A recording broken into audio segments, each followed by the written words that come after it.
my dear friend. Have you ever, amidst the frantic noise of the city, or perhaps in the deep silence of the night, when the rest of the world is asleep, found yourself waking up to a question that gnaws at your heart? A question like, why have I tried so hard? Why have I run so fast and achieved things others dream of, yet inside I still feel strangely unsteady, empty, and hollow? Have you ever looked in the mirror, traced the lines of time on your face, and asked yourself, what is this life truly for? Is it merely to be born, to grow up, to work, to make money, to grow old, and then simply vanish as if I never existed? Or why is it that joy visits us so briefly? One moment we are laughing, and the next, anxiety returns. One moment we are happy in the arms of a loved one, and the next, we are terrified of separation.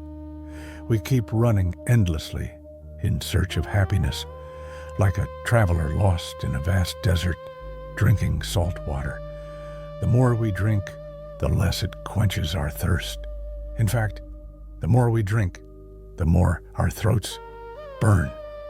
If you are feeling exhausted by this endless chase, if your legs are tired and your heart is seeking a place of refuge, then pause here with me. This video and this journey of 100 days that lies ahead is created specifically for you. I am not here to preach rigid dogmas. I am not here to teach you to become a monk who abandons life to hide in the high mountains or deep forests. No, Buddhism is not about escaping reality. I am here to sit with you, to hold your hand, and to look deeply into the nature of this life, right here in the middle of the mundane world. I am here to help you understand the rules of the game of this universe. Because when you understand the rules, you will no longer be afraid. You will be free, no matter what job you do or where you live. Today is day one, the genesis of our awakening. Let us sit down together, take a deep breath, and courageously answer the greatest question of the human experience. Why do we suffer? Why is it that whether we have money or no money, whether we have status or no status, our minds are always restless like the ocean waves? My friend, to heal a wound, the first step is not to hastily bandage it to hide it from view. The first step is to bravely look at it, to acknowledge that it is bleeding. In Buddhism, the first and most important truth I want you to understand today is the truth of dukkha, often translated as suffering or unsatisfactoriness. Please do not turn off this video or feel fear when you hear the word suffering. Many people mistakenly think Buddhism is pessimistic, that it only speaks of life as a sea of sorrow. Not at all. This is the bravest, most realistic, and ultimately the most optimistic perspective. Because only when you know exactly where your car is broken can you fix it and drive on. Let us observe our lives honestly. Is it not true that life, fundamentally, is unsatisfactory? The word suffering here isn't just about poverty or tragedy. It is much more subtle. When you are poor, you suffer from a lack of material needs, worrying about food and shelter. Everyone can see that. But look at the wealthy, those standing at the peak of glory. Do they suffer? Yes, they do.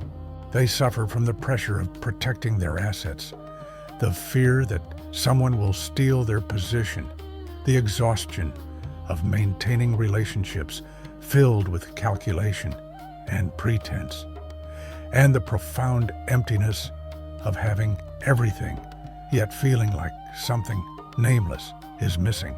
When you are sick, this physical body tortures you. Pain keeps you awake at night. But even when you are healthy, bursting with vitality, are you truly at peace? Deep down, You fear the old age that encroaches day by day. You see a new wrinkle near your eye and feel a pang of dread. You fear that one day illness will knock on your door. That is potential suffering. We suffer when we must be apart from those we love. The feeling of separation, of losing a family member, or simply a breakup, it cuts like a knife. We suffer when we must face people we dislike, situations we despise, yet are forced to encounter daily at work or even within our own families. And the most common, nagging suffering is not getting what you want. You want success, but you fail. You want that person to love you back, but you receive only indifference. You want your children to be obedient, but they rebel. Whenever reality does not match the desire in your head, you suffer. And deeper than all of this, the cause that covers everything is the suffering of impermanence. Look around you. Is there anything in this world that lasts forever? The phone you are holding, the house you live in, the car you drive, your most beloved person, and even your own flesh and blood body. Everything is aging, changing, and disintegrating every single second. Nothing stands still. The river of life flows endlessly. We suffer fundamentally, not because things happen, but because we resist this law of change. We naively want the flower to bloom forever and never fade. We want romantic love to remain as intense as the first day. We want youth to pause eternally. But the universe says, no, my laws change. And so, you feel pain. You feel pain because you're trying to hold on to a handful of sand. The tighter you squeeze, the faster the sand slips through your fingers. Admitting this truth is not to make you hate life or give up. It is to help you stop hallucinating. Just as when you know fire is hot, you will not foolishly put your hand in it.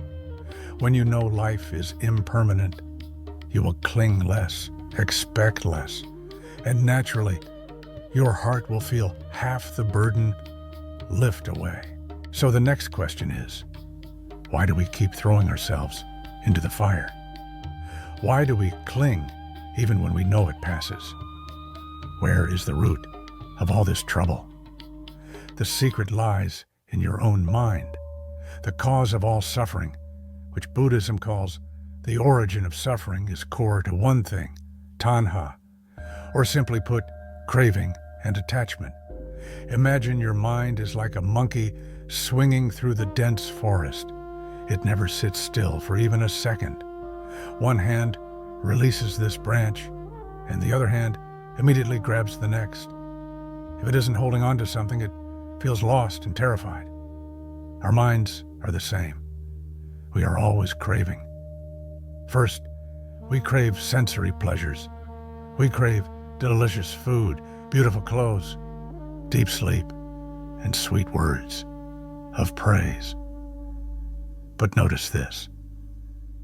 Pleasure is like salt water. When you are thirsty, you drink salt water, and for a split second, your thirst seems quenched. But immediately after, you are thirstier than before, and you must drink more. You buy a new shirt and feel happy for 3 days, then you get bored and want another one. That loop never ends. Second, we crave becoming. We want to be someone. We must be famous. We must be powerful. We must be respected by society. This ego is always hungry for validation. If someone praises us, we inflate with pride. If someone criticizes us, we bristle with anger. We hand over our happiness to the tongues of the world. And third, a very subtle form of craving is the craving to get rid of. When we encounter something unpleasant, we want to push it away immediately. We hate poverty. We hate loneliness. We hate the feeling of failure. We hate negative emotions. This attitude of hatred and pushing away only makes the suffering worse. The more you hate insomnia, the more awake you become. The more you fear sadness, the more sadness clings to you. It is this pull of craving and push of aversion that makes your mind oscillate endlessly like a pendulum. You are like a small boat in the middle of the ocean, tossed around by the waves of greed and anger. How can there be peace? Please remember this clearly. You do not suffer because it is raining. You suffer because you want it to be sunny while it is raining. You do not suffer because that person left. You suffer because you want to possess them when the connection has ended. Look deeply, my friend. Is it not true that all the turmoil in your heart right now comes from you wanting reality to be different from what it is? We are arguing with reality, and we lose that argument 100% of the time. If I only spoke of suffering and its causes, life would seem so dark and hopeless. But no, I am here to bring you the greatest news, the most precious gift that the Buddha discovered. That is the third truth. Suffering can end. The door to the cage is not locked. You just haven't realized how to push it open yet. Imagine you are holding a burning hot coal tightly in your hand. You're in pain. You're screaming. Your skin is burning. You cry out for someone to save you. But the solution is incredibly simple. So simple you might not expect it. Just open your hand. Simply open your hand. Let the coal fall, and the pain ends. Happiness in Buddhism is not about acquiring more things, more money, more fame, more romance. Happiness is the art of subtraction. It is about laying down the burden in your mind. The peace I want to introduce to you is called nirvana. Do not think of nirvana as some distant paradise after death, full of rainbow clouds and celestial music. No.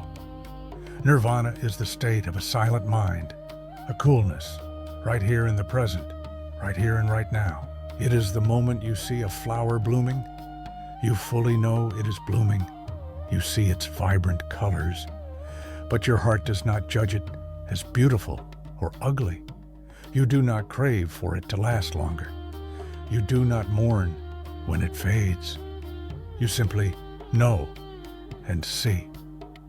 It is the moment you sit quietly, listening to the rain falling softly outside, and your heart holds no worry about tomorrow's deadline, no torment over past mistakes. You are complete with the sound of the rain. That is freedom. You are fully capable of achieving that peace.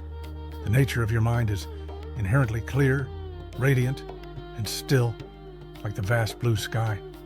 The sadness, the anger, the anxiety, they are just dark clouds passing by. The sky never disappears because of the dark clouds. The clouds come, and they will go. But the sky's always there. Together, we will learn how to let the clouds disperse so you can recognize the vast blue sky within yourself. I do not want you to just listen to these words as if they were a nice story and then put them aside. Buddhism is a path of practice, of experience. Right now, on this very first day, I invite you to practice a simple exercise with me. The simplest, yet the master key to opening the door of peace. That is, returning to the anchor of the breath. Now, whether you are sitting in a chair, lying in bed, or walking, please take a moment of silence with me. We will practice for a few minutes. Please relax your entire body. Imagine you are a coat hanging on a hook, draping down completely naturally. Relax your forehead, which may be furrowed with thought. Relax your eyebrows. Relax your jaw. Let a gentle half smile appear on your lips. Relax your shoulders, which have been tense from carrying so many responsibilities. Let your shoulders drop down in the most comfortable way. Now gently bring your attention to the tip of your nose. Inhale a deep breath, very slowly. Feel the stream of cool air entering your nose, going down your throat, filling your chest, and your abdomen rising, round and full. Exhale very gently, very softly, pushing all worries, anxieties, and fatigue out with the breath. Feel your abdomen falling, your body sinking deep into relaxation.